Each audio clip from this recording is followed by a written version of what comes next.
Well, if you're looking for objective analysis of tonight's game, you've come to the wrong place. Because when it comes to this game tonight, I am not objective. I'm backing the Chargers, so I'm rooting for the Chargers. I believe the Chargers are going to win, and I'll make that case for you now. Now, if the Chargers do win, that's a perfect 6-0 for the good guys this weekend. 3-0 on our college football bets on Saturday.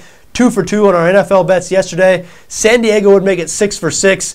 That would be happy days of the Arnette household. We would be having dinner at the Capitol Grill tomorrow night. So I certainly hope the Chargers are able to do it, and I think they will be. San Diego currently installed as a 1-point favorite and 1-point underdog in this game on BETDAQ, both markets being offered. 47 and 48.5.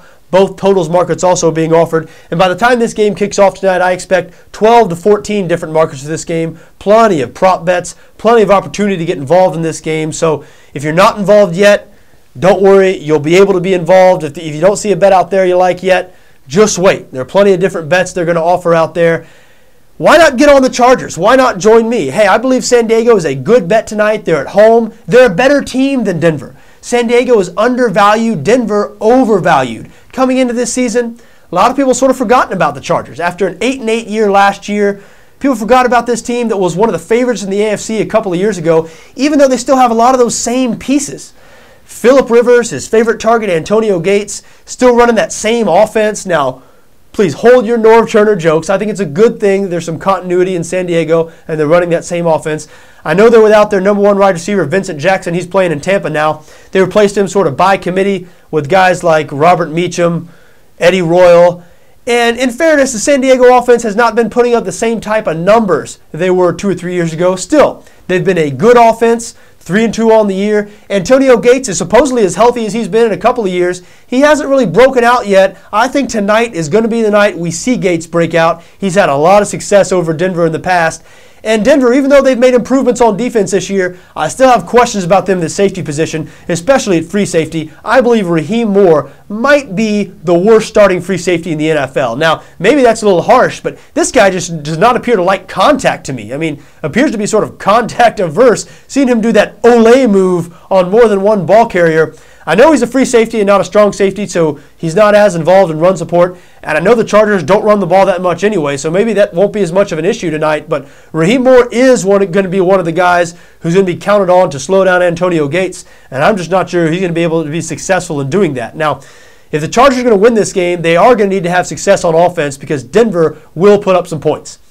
Peyton Manning might not have quite all the arm strength he used to. He doesn't throw downfield quite as much as he used to in his heyday with the Indianapolis Colts. But aside from that, looks like same old Peyton Manning. He has been surgical throughout this season. He's really moved this Denver offense. Denver 6th in the league right now in passing offense. It's the supporting cast around Manning that I have big questions about. You know, Denver was overvalued coming into the season. I think still people sitting here today think Denver is better than they actually are. And it's still because of last season, I believe. It's still because Denver won the division last season, and most people looked at this and they said, hey, here's a ready-made contender, a division champion, a team that won a playoff game, adding a Hall of Fame, all-time great quarterback. But when you examine the situation a little closer, Denver was 1-4 last year before they made the switch at quarterback, put Tim Tebow in there, changed their philosophy on offense, became a read option, run-heavy team. In doing that, they led the league in rushing by a large margin. They shortened those games. Denver games became a lot more low-scoring. Their defense looked a lot better than they actually were. So Denver won a lot of games. They won a lot of games close. They won a lot of games late. Tebow leading all those fourth-quarter comebacks. If Denver had not made that switch at quarterback, if they had kept on with Kyle Orton and that pro-style offense, I don't think you'll get much argument, even from Denver fans, they would have been a 10, 11, or 12-loss team. This was not a good team. They were going nowhere fast with their pro-style system. Now, the Peyton Manning pro-style offense is much different and much better than the Kyle Orton pro-style offense. Still, I think the reality of the situation is closer to Manning coming in, taking over a 10 or 11 loss team, which is what they would have been had they not changed quarterback and offenses, than taking over a ready-made contender, a division champion. So what we've seen so far out of the Denver Broncos is exactly what I've expected to see. And I'm not saying I'm always right. I'm wrong just as much as I'm right, as you know if you've seen some of my stuff here on BETDAQ NFL. But I do think so far this season the Denver Broncos sort of proving me right. And I believe this game again here Sunday night or Monday night, this is another example of a situation where Denver's been given too much respect and too much credit. Denver this season, in their 5 games, they've beaten 2 teams, 2 losing teams. Pittsburgh, who we're finding out as the year progresses, Pittsburgh is not the same team they've been in years past. Anybody who saw them play Thursday night against the Tennessee Titans knows that. They also beat the hapless 1-4 Oakland Raiders. The 3 games Denver has lost, they've all been to good teams, Atlanta, Houston, New England.